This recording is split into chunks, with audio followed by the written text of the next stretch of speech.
bien, vayamos ahora a otra información, esta vez del ámbito local. Tiene que ver con Franz Wibe. Esperaban todos la liberación de este colono adolescente capturado por el autodenominado EPP. Sin embargo, ahora enviaron otra exigencia. Todos esos víveres que fueron rechazados por los que se encuentran en la zona de Guajurú van a tener que ser redireccionados. Inicialmente el grupo armado exigió a la familia de Franz Wibe entregar víveres en Antevicué, Concepción, y en la comunidad de Guajurú, en Caguazú, por valor de $50.000.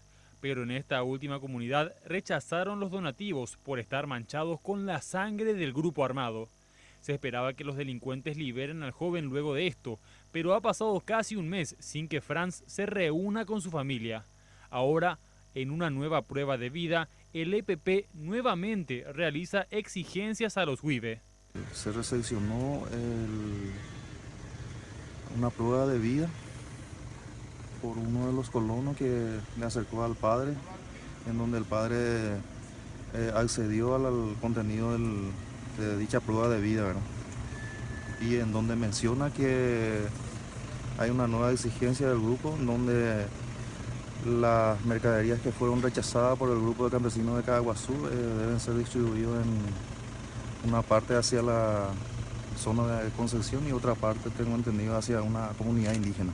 Las comunidades que serían beneficiadas en esta ocasión son Yacycañí, en Canindeyú, y Antevicué, en Concepción. La prueba de vida fue dejada en una comunidad aledaña a la vivienda de los Wibe.